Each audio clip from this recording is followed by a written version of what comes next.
문대원의 위클리 매거진.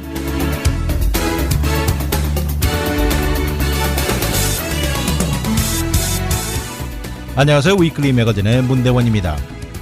팬데믹의 상황은 크게 좋아지고 확진자 숫자는 낮아지면서 주위 많은 것들이 예전 정상 때 모습을 많이 찾아가고 있습니다. 그러면서 이제는 지난 3년을 뒤돌아볼 여유도 조금씩 생겨갑니다. 문득 오랜만에 연락이 닿은 옛 지인과 대화 중 식구 중에 코비드로 사망한 사람이 있다는 소식에 놀랐고 이번 팬데믹의 여파는 절대 먼 곳에 따로 있는 것이 결코 아니라는 생각을 하게 만듭니다. 그러나 올해 경기 침체 가능성과 지속되는 인플레이션에 대한 우려는 여전히 우리 마음을 짓누르고 있는 것도 현실입니다. 정말 이제는 심적으로 점점 더 지쳐가면서 언제쯤 희소식이 우리에게 다가올지 막연히 기다리면서 시간은 잘도 지나가고 있습니다.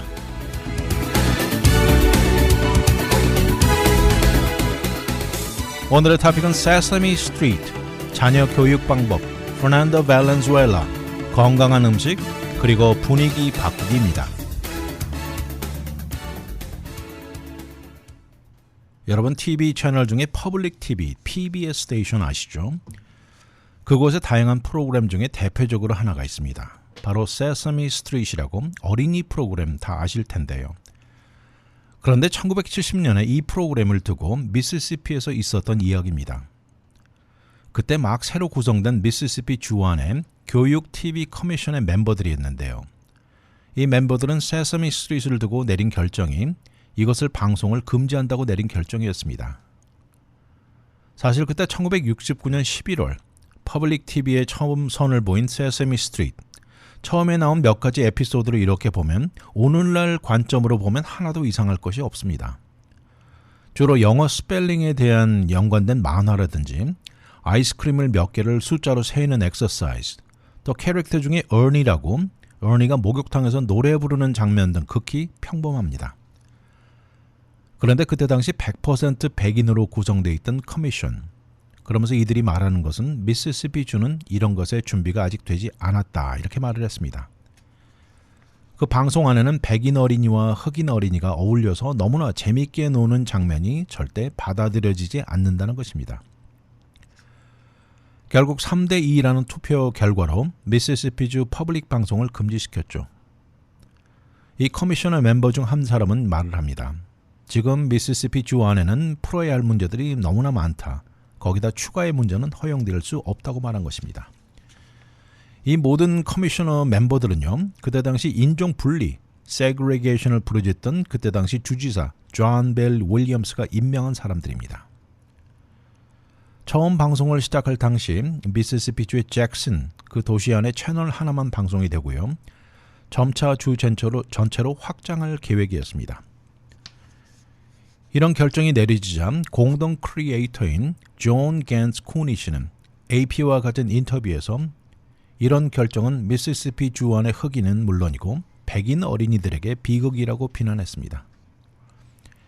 이 세사미 스트리트 쇼는요, 데뷔하자마자 토요일 아침 만화로 최고 어린이 TV 프로그램으로 자리 잡았습니다. 그러다 보니까 어린이들을 겨냥한 시리얼 광고 등 많은 것이 비즈니스적으로 붙었고요. 수많은 어린이들이 TV로 몰려들게 만들었던 것입니다. 또 다른 공동 크리에이터인 로이드 모리스 씨 역시 본인의 어린 딸이 매번 프로그램을 애타게 기다린다고 말한 것입니다. 그러나 현실적으로 1960년대 이런 TV 프로그램에 흑인이나 유색인종이 백인 어린이와 섞여 나오는 모습은 절대 볼 수 없던 실정이었습니다. 전국적으로 나오는 TV 캐릭터들도 모두 백인 얼굴이고요.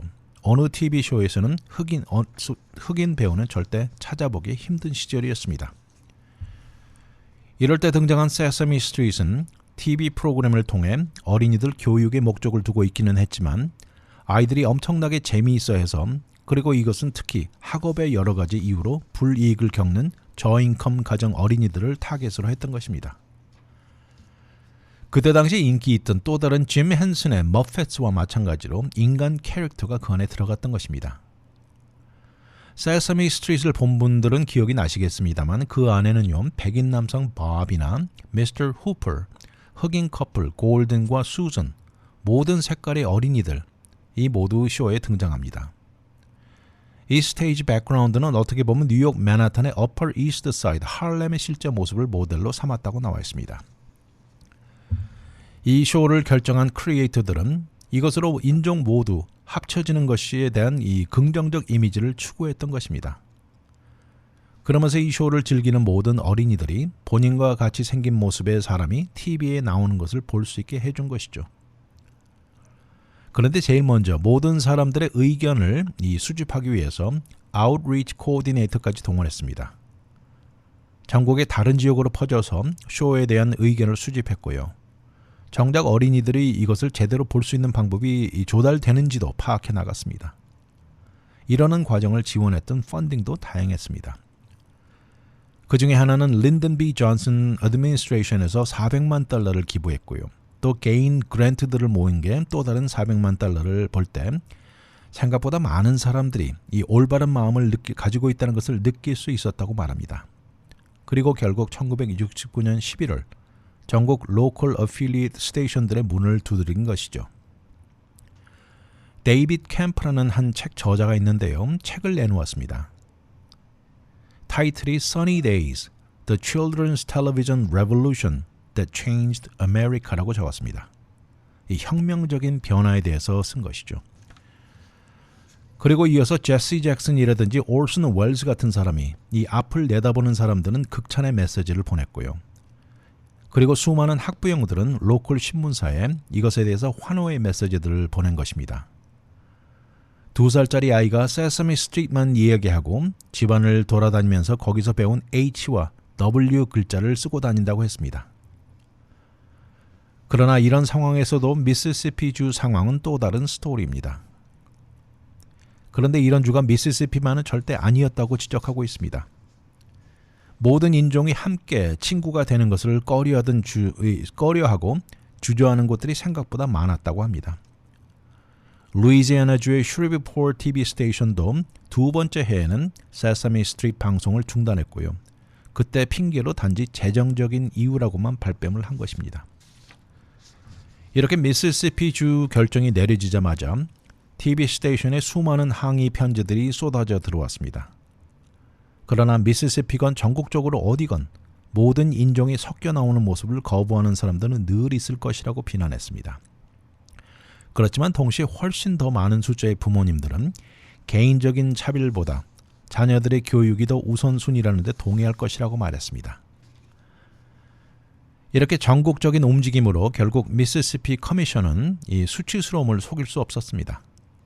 생각지도 못했기에 전국적으로 이 정도 뉴스거리가 될 줄은 몰랐다고 하면서 미시시피주 교육적인 차원의 역사에 기록될 수치라고까지 말했습니다. 결국 TV 스테이션은 방송 중단의 결정을 뒤집고요. 몇 주 만에 다시 방영한다고 발표했습니다. 그렇게 하면서 6월 8일 다시 방송을 재개했던 것입니다. 그렇게 세사미 스트리트는 전국 순회 14개 도시를 돌기까지 했는데요. 특히 이곳 미시시피주의 잭슨에 도착해서는 스테이트 커미셔너가 참석한 가운데 9월 6일 무료 라이브 쇼를 벌였습니다. 그러면서 그 무대에는 세사미 스트리트의 대표 빅버드와 밥, 수전, 골든 이 모든 캐릭터들이 참여했고요. 노래와 조크 등 질문 응답으로 가득 채운 쇼였습니다. 물론 공식 사과는 아니었지만 그때 당시 진취적인 쇼와 반대로 보수적인 보드 멤버들이 모든 피부 색깔의 인종으로 구성된 대규모 관중들 앞에서 불편한 화합을 겉으로나마 보여준 것입니다. 잠시 후 돌아오겠습니다. 문대원의 위클리 매거진은 30여년간 오직 이민법만 다뤄왔습니다. 이민법 전문 변호사 4명이 함께 도와드리는 희망 법률그룹 제공입니다.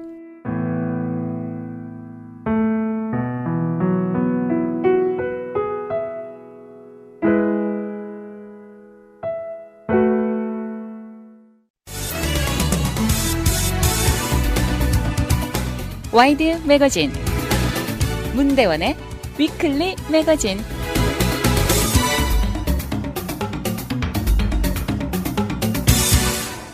각 가정마다 선호하는 자녀 교육 방식이 다 있을 텐데요. 여기 한 엄마가 있습니다. 2명의 자녀를 CEO로 키우고 또 다른 한 명은 의사로 키우는 엄마의 경험담이 새롭습니다. 어느 부모나 자녀들 최선의 방법으로 키우기를 원하죠. 그런 이유로 많은 부모님들 아이들을 돕고자 몸과 마음을 바쳐 보살핍니다. 그러다 보면 아이들에 연관된 모든 것을 컨트롤하게 되고요. 이런 것을 부르는 이름도 있는데 바로 헬리콥터 페렌팅이라고 부릅니다. 이 방법은 아이들이 따라만 하지 어떤 아이들이 컨트롤을 갖고 있는 방법은 없죠. 이미 나와 있는 수많은 연구 결과에 의하면 이런 헬리콥터 페렌팅은 높은 성적을 기대하게 되고요. 아이들이 만약 실수할 경우에 상당히 극하게 반응한다는 것입니다. 이런 것을 두고 이 엄마는 헬리콥터 페렌팅에는 가장 큰 문제가 있다고 합니다. 그 큰 문제는 친절함에 대한 중요성이 없고 아이들을 자아도취되게 만든다는 점을 지적합니다. 요새 주위에 많은 부모님들이 성취와 위닝에 전적으로 초점을 맞춘다고 이 엄마는 말을 하면서 만약 아이가 기대에 미치지 못하거나 완벽하지 못하면 인생에 실패한다는 생각까지 한다는 것입니다. 그리고 아이가 실패하면 부모 자신들도 실패라는 생각을 한다는 것이죠. 그러면서 이 엄마는 어떻게 보면 이런 것은 상당히 이기적이고 좁은 시야라고 지적합니다. 현재 사회에서 성공에 전념하다 보니까 본의 아니게 아이들의 따뜻함과 공감하는 것이 결핍되게 키운다고 하고요. 그래서 그런지 요새 아이들 자기 성취에 집중하다 보니까 다른 사람들에게 대해선 생각할 여유조차 없는 것이죠. 이 엄마는 세 딸을 키우면서 이 친절함, kindness에 제일 큰 무게를 두었습니다.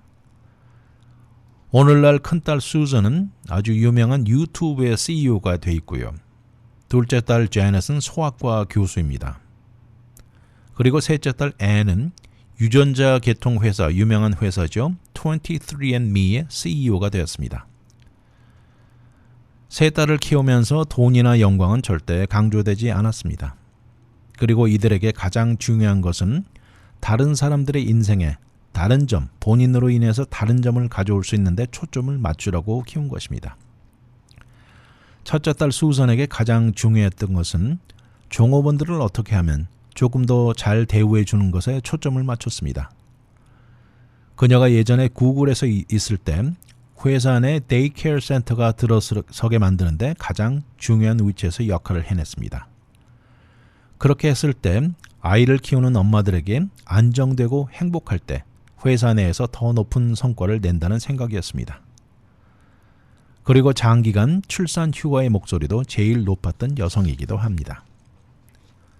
둘째 딸 제넷에게 친절함이란 튼튼하고 건강한 음식 섭취 습관을 갖춘 아이를 키우게끔 하는 것이었습니다. 그리고 부모를 돕는 것이었죠. 그리고 셋째 앤에게 kindness란 사람들에게 본인 건강을 직접 컨트롤할 수 있게 본인 유전자를 조금 제대로 이해하는 데 도움을 주고자 했던 것이죠. 아이들이 자라면서 친절함은 1년 중에 크리스마스나 땡스기빙 같이 할리데이 시즌에 1년에 몇 번 정도 하는 것이 절대 아니고요. 매일매일 생활의 일부분이었습니다. 아이들이 매일 생활 속에 친절함이 섞여 있게 키웠던 것입니다.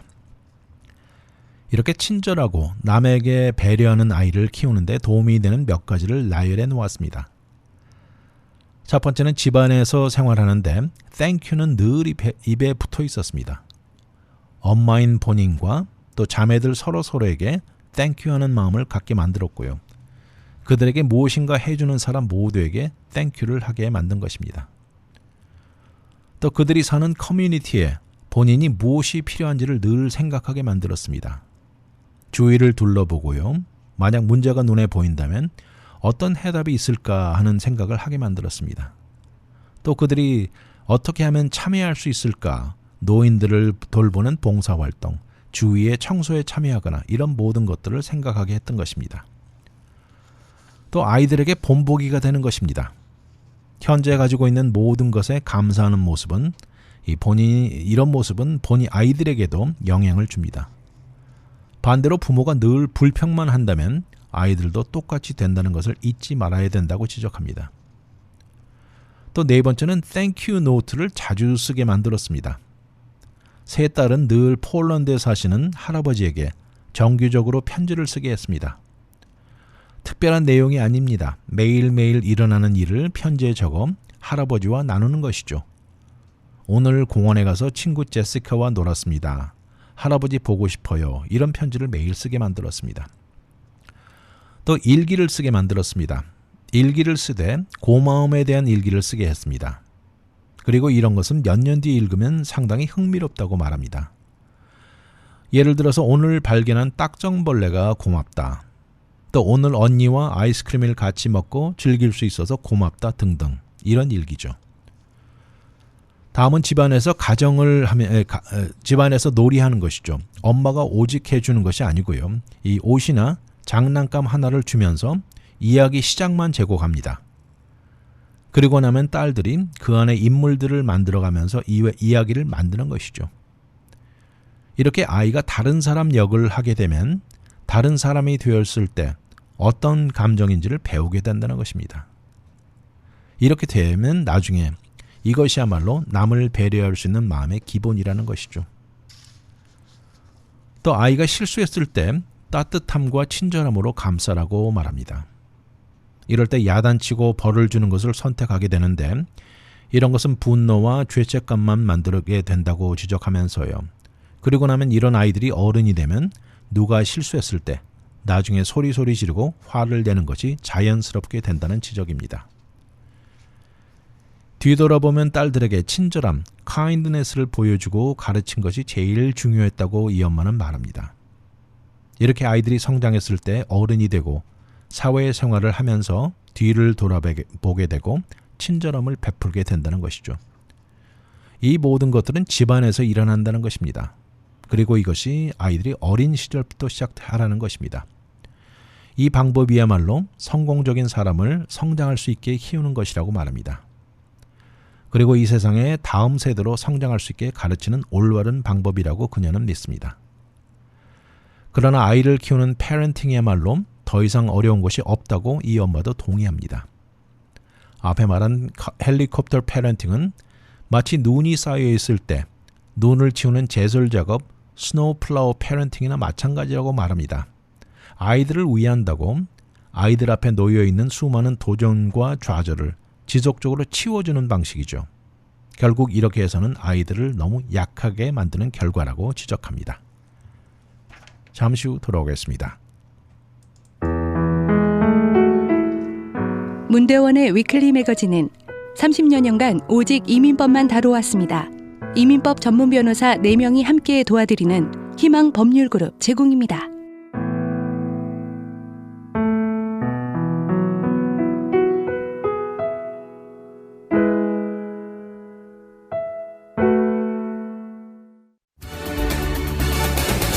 오늘의 미국 안 봐도 눈에 환합니다.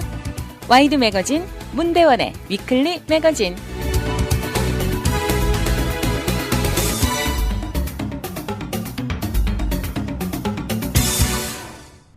다저스의 상징적인 선수 이름들 중 한 명이 바로 페르난도 발렌수엘라. 다 들어보셨죠? 이번에 발렌수엘라의 등번호 34번을 영원히 은퇴시켰습니다. 이 숫자는 단순한 두 자리 숫자를 넘어서요. 커뮤니티의 심볼이나 마찬가지라고 말을 하면서 LA와 베이스볼 역사에 커다란 역할을 한 숫자라고 말합니다. 마침내 공식적으로 다저스의 34번은 발렌수엘라와 영원히 이어지게 되었습니다. 오랫동안 다저스 스타디움을 물들게 만들었던 페르난도 매니아의 뿌리가 마침내 공식적으로 역사에 남게 된 것이죠.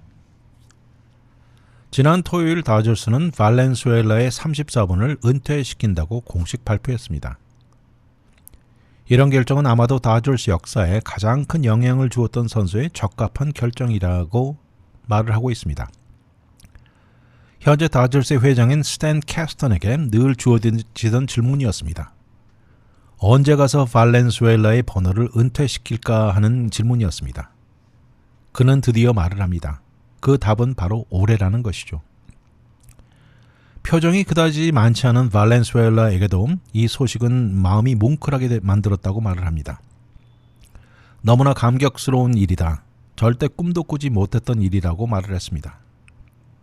그리고 이 모든 것은 팬들이 이루어낸 것이라고 추가했습니다. 모든 팬들에게 감사를 표현하면서 발렌수엘라는 너무나 좋다고 웃었습니다. 그리고 스페니쉬로 팬들에게 나의 감사를 모두 당신들에게 돌린다고 말을 했고요. 당신들의 지지로 이것이 가능할 수 있었다고 덧붙였습니다. 그런데 이렇게 오래 걸린 이유는 무엇일까요?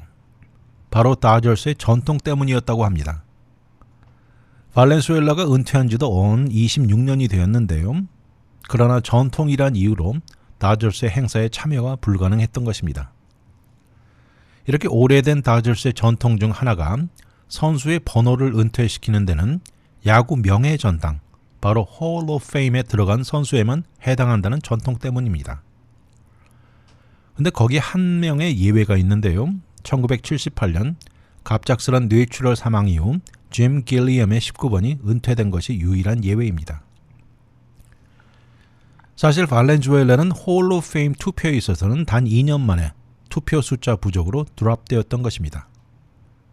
그러니 결코 다저스의 은퇴된 번호 중 11개에 추가되는 것은 불가능했던 것이죠. 그렇다면 무엇이 이번에 변화를 주었는지 변해가는 팬들의 분위기가 이번 결정을 가져왔다고 합니다. 페르난도 매니아 40주년을 즈음해서 팬들의 목소리가 더 커져온 것입니다. 그러니 구단 측에서도 이것을 단순히 무시하고 넘어가기는 힘들어진 것이죠. 그래서 결국 예외를 결정하기까지 온 것입니다. 사실 물밀 작업이 진행되어 온 것도 있습니다.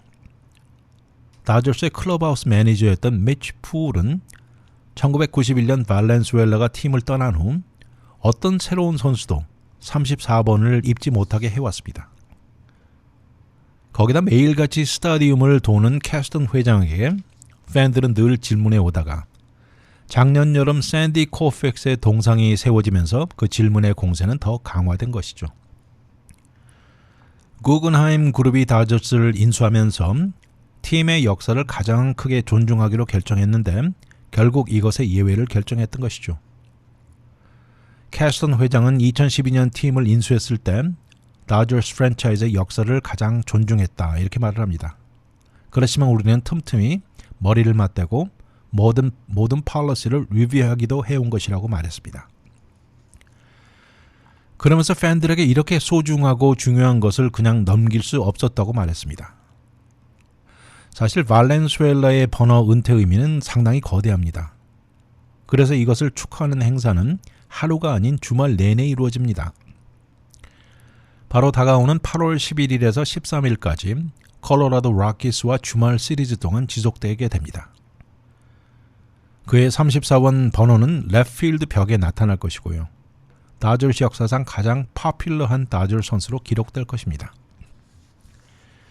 역사에 남을 1981년 시즌을 시작으로 그때 당시 20살이었던 소노라 멕시코 출신 발렌수엘라는 야구 역사상 같은 해에 루키 오브 더 이어와 사이 영상을 동시에 얻은 선수로 기록되었습니다.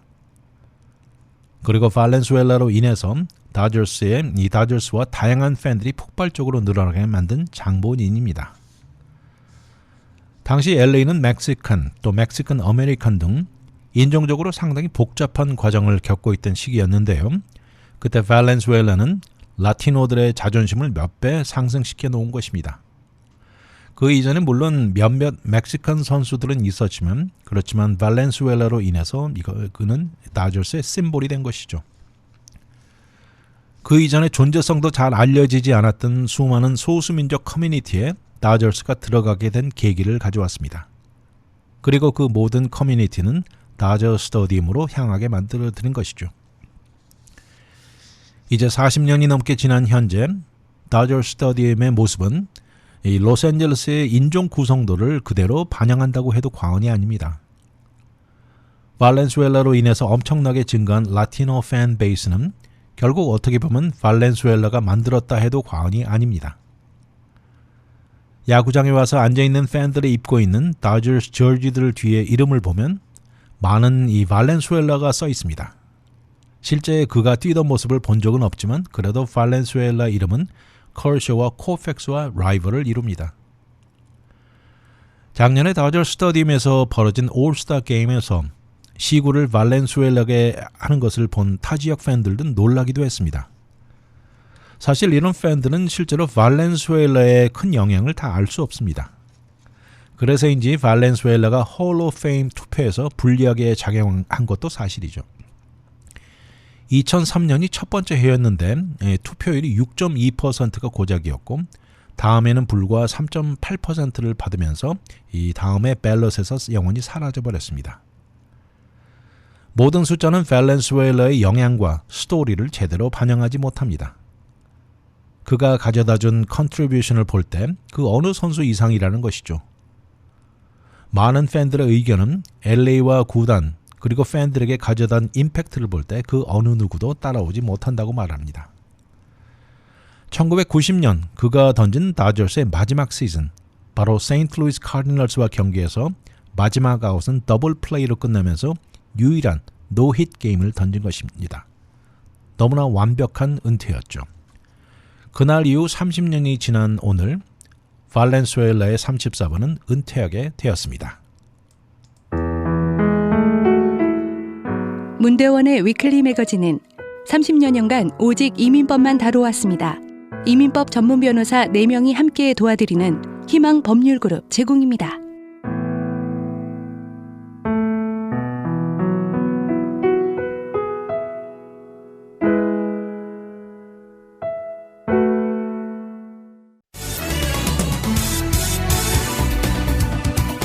와이드 매거진 문대원의 위클리 매거진.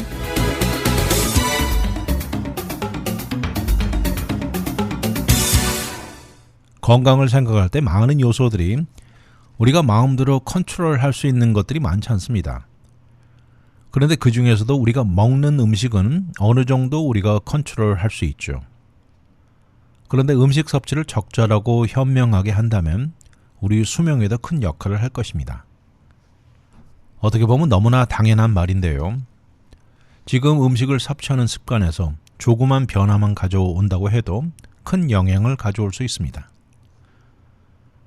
전 세계에서 건강하게 오랫동안 장수하는 마을로 알려진 곳이 있죠. 이런 곳을 블루존이라는 이름도 붙어 있는데요. 바로 이태리의 사르디니아, 일본의 오키나와, 그리스의 이카리아 같은 곳이 이런 곳입니다. 수많은 연구 결과와 데이터에 의하면 블루존에서 섭취되는 음식에 우리는 여기서 레슨을 받을 수 있다고 합니다. 그리고 이런 것은 우리가 생각하는 것보다 훨씬 쉽다는 것이죠. 그래서 결론은 건강한 야채 베이스로 된 음식을 많이 섭취하고요. 그중에 건강한 음식 몇 가지가 나와 있습니다. 이 리스트를 보면 결코 생소한 것들은 아닙니다. 첫 번째가 바로 콩, 비인입니다. 콩 안에는 풍부한 단백질, 프로틴과 섬유질, 파이버들이 들어있습니다. 이것은 근육을 만드는 데 중요하고요. 혈당을 유지시켜줍니다. 또한 세포 성장과 근육 성장에 치명적으로 중요한 폴레이트와 매그네시움도 많이 들어있습니다. 현재 대부분의 미국인들은 충분한 섬유질 섭취를 못하고 있습니다. 또 우리 몸 안에 정상적으로 많은 생리작용이 제대로 돌아가기 위해서는 섬유질에 의존한다는 지적도 있죠. 그래서 하루에 비인 한 컵만 섭취해도 이 하루 내내 필요한 섬유질 권장량의 절반이 만족되는 격입니다. 이런 비인은 가격도 저렴하고요. 그래서 파운드당 $2 선입니다. 누구나 쉽게 충분히 섭취가 가능한 것이죠. 콩이 가져다 주는 혜택 때문일까요? 이 블루존에서도 가장 많이 사용되는 음식 재료 중에 하나입니다. 이런 블루존 다이어트 안에는 야채를 주로 베이스로 둔 음식들이 많습니다. 그리고 가공식품은 최소이죠. 또 설탕이나 염분도 아주 적게 섭취가 되면서 어떻게 보면 미국 다이어트와 큰 차이를 보여주죠. 이곳에서는 깨끗한 물과 티, 커피, 또 친구들과 어울려 와인 한 잔도 마십니다. 그리고 육류는 될 수 있으면 피하고요. 콩, 비인 섭취가 가장 많다는 점을 강조하고 있습니다. 미국에서 섭취되는 엄청난 양의 육식 등은 미국인들을 죽이고 있다는 표현까지 쓰고 있습니다. 이렇게 블루존에서 섭취되는 음식 패턴은 인류의 조상 동굴 시대와 비슷하다고 말합니다. 심지어 미국 같은 경우에도 1800년대만 해도 농경사회로 가공식품은 거의 없었으면서 블루존 다이어트와 한층 더 가깝다고 지적합니다. 이렇게 건강하고 장수하는 곳들의 음식 섭취 패턴은 손쉽게 얻어지고 또 음식이 조리되면서 가공 테크닉과 거리가 먼 것이라고 지적하고 있습니다. 그 다음 음식은 땅콩 종류, 넛들입니다. 하루에 땅콩을 주먹만큼 섭취하라고 권합니다. 이런 예로 알몬드나 피스타시오, 월넛, 캐슈 등이 좋습니다. 이 안에도 풍부한 단백질이 들어있고요. 섬유질, 또 혈압을 낮춰주고 심장질환이나 만성질병도 큰 도움을 줍니다. 앞에 말한 대로 블루존에 사는 사람들은 다양한 과일 섭취에 야채는 매일같이 먹습니다. 특히 이 중에서도 초록색 야채를 많이 먹는데 이 안에는 바이타민들이 많이 들어있습니다. 블루존 안의 사람들은 정말 다양한 많은 양의 정원에서 수확한 야채를 섭취합니다. 그 중에 시금치, 케일, 비트, 순무주, 턴업, 컬러 이런 것들을 섭취합니다. 그리고 시즌이 지나고 남은 것들은 건조시켜서 겨울철에 섭취합니다. 이런 모든 것, 음식 섭취 습관을 바꾸고 지속적으로 유지하는 것 무엇보다 중요합니다. 그리고 이것이 오랫동안 유지되기 위해서는 이렇게 바꾼 음식 습관을 어느 정도 즐기면서 살아야 오랫동안 지속이 가능합니다. 매번 그로서리 쇼핑을 가서도 본인이 좋아하는 야채와 과일을 충분히 고르는 습관도 생긴다고 말합니다. 그 다음 음식은 고구마입니다. 스윗 포테이토. 그 안에는 복합적인 탄수화물과 단백질이 많이 들어있습니다. 그리고 이것은 가격도 아주 저렴하고요. 쉽게 구할 수 있습니다. 안에 우리 내장 안에 존재하는 미생물을 튼튼하게 해주는 비타민이 엄청나게 함유되어 있습니다. 그러니 고구마는 결국 소화도 좋게 해주고 면역 시스템도 강하게 유지시켜주는 것이죠. 그 다음은 많이 들어본 것인데요. 투메릭입니다. 이것은 대표적으로 카레 안에 들어있는 재료로 널리 알려져 있는데요. 이것의 최고 장점은 소염작용이라고 합니다. 그래서 소화기장 문제나 간 문제, 또 상처 같은 데 많이 사용되어 오던 것이죠. 투메릭은 우리 뇌 안에 스트레스 호르몬을 조절하는 히포캠퍼스에 영향을 주면서 뇌에도 좋다고 나와 있습니다. 또 우리 심장에 영향을 주는 장기 스트레스를 예방해 주기도 한다는 연구 결과도 나와 있습니다. 그런데 이것을 꼭 카레만 먹을 필요는 없고요. 티를 마실 때 그 안에 스파이스를 조금 섞어서 섭취할 수도 있습니다. 그래서 이렇게 건강하게 먹기 위해서는 경제적으로 부담이 되는 특별하게 값비싼 건강식품, 비싼 특별하고 신선한 과일을 생각할 수도 있는데 절대 그렇지 않습니다. 블루존에 사는 사람들은 절대 넉넉하지 못한 농부들이 먹는 음식입니다.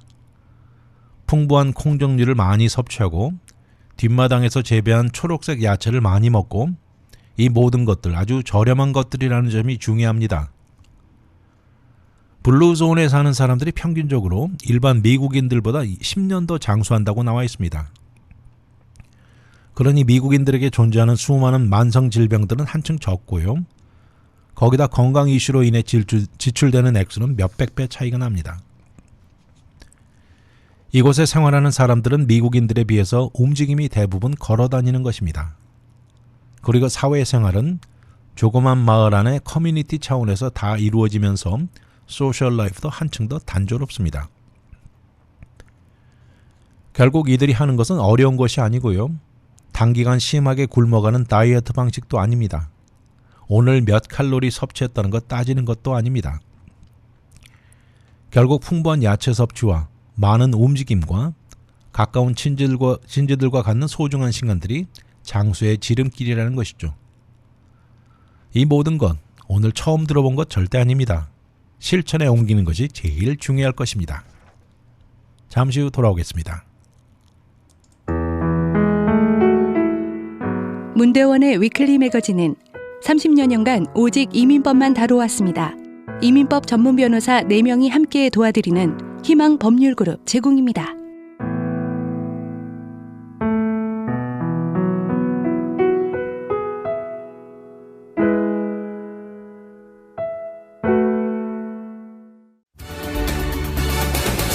오늘의 미국 안 봐도 눈에 환합니다. 와이드 매거진 문대원의 위클리 매거진.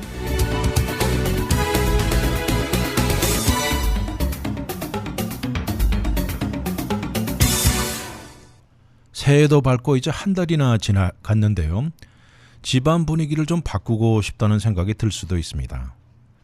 연말이 지나고 크리스마스 트리를 치우고 나니까 갑자기 집안이 왜 이리 어두운가 생각이 들 수도 있죠. 그리고 느끼는 것이 집안이 너무 어둡고 우중충하다는 생각이 들 수도 있습니다. 더욱이 겨울철이라 그럴 수도 있겠지만 여전히 오후 5시가 넘어가면 어두워집니다. 거기다 이번 겨울에는 비도 자주 내리고 하늘이 흐리다 보면 집안 분위기에도 영향을 줄 수 있죠. 이럴 때 집안을 환하게 해줄 수 있는 다양한 방법 등이 나와 있어서 상당히 도움이 됩니다. 여기 몇 가지 추천이 나와 있는 것을 소개해 드리겠습니다. 만약 지금 거주하는 곳이 지하인 사람도 있을 것이고 창문이 없는 복도의 분위기도 한층 더 밝게 해줄 수 있는 방법이 있습니다. 그런데 이럴 때 많은 경우 자연광이 제대로 들어오지 못하게 하는 요소들이 많다는 것이 전문가들의 조언입니다.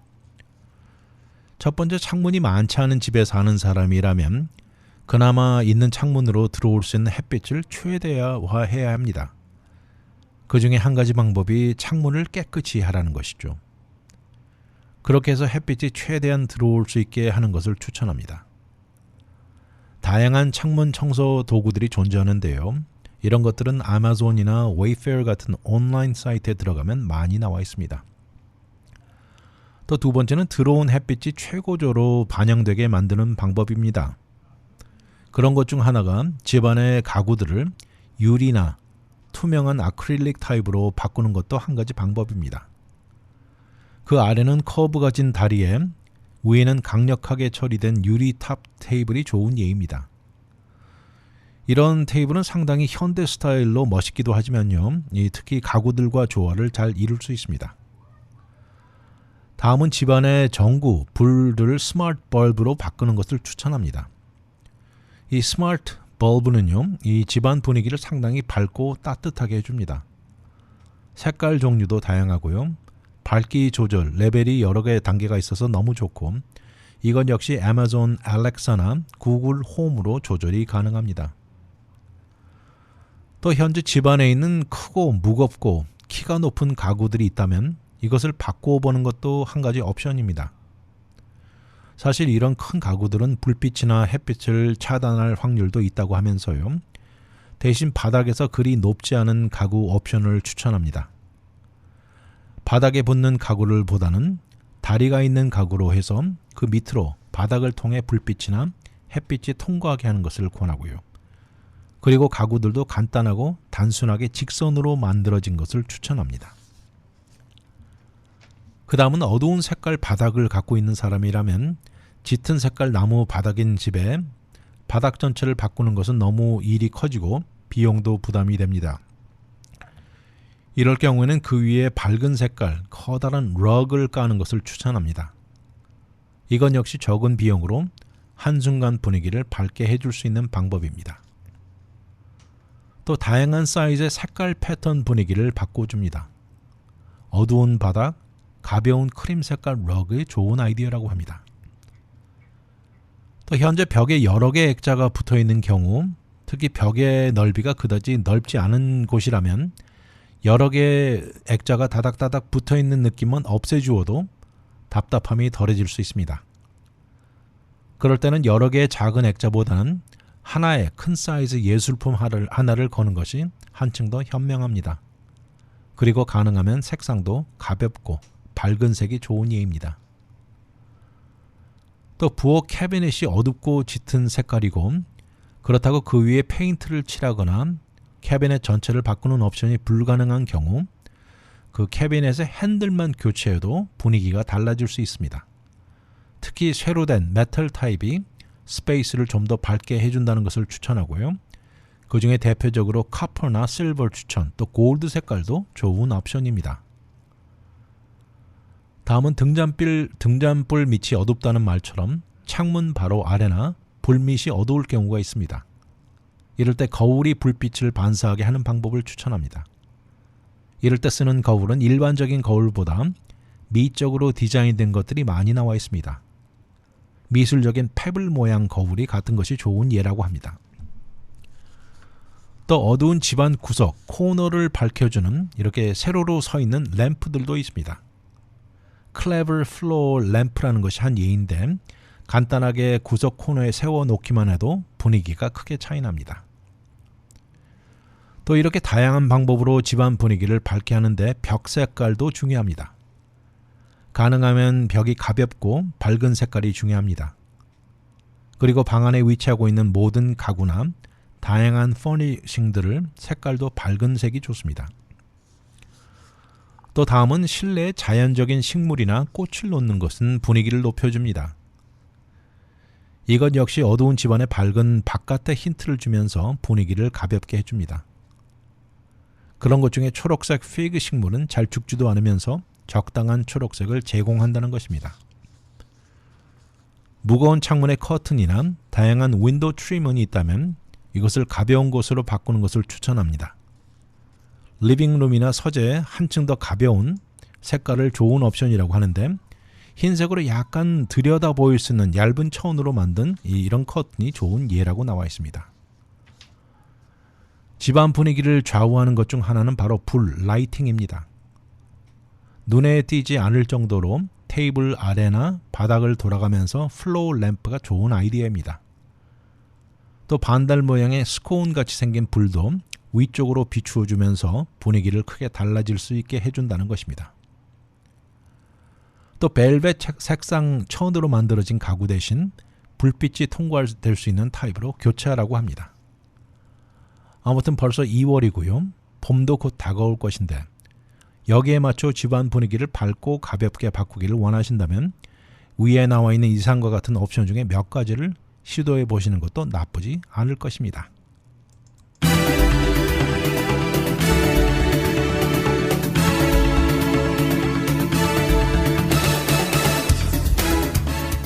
봄이 조만간 다가오는 것에 즈음해 집안 분위기를 밝고 화창하게 해보는 것도 상당히 신선함을 가져다 줄 것입니다. 무겁고 우중충한 겨울을 보내고 봄이 가져다주는 화사함은 정말 계절의 변함에 감사함을 느끼게 해주는 시기입니다. 전문가들이 추천하고 다양하고 특별히 돈이 많이 들지 않는 방법을 동원해서 한층 더 화사한 봄 분위기를 만들어 보시기 바랍니다. 자연 햇빛이 잘 들 수 있도록 집안 분위기를 돌아가면서 차단된 무겁고 높은 가구들을 바꾸고 벽 색깔도 더 연하게만 바꾸어도 분위기는 크게 달라질 것입니다. 위클리 매거진은 인터넷을 통해 다시 들을 수 있습니다. radiokorea.com에 들어와 다시 듣기를 누르시고 편안한 시간에 들으십시오.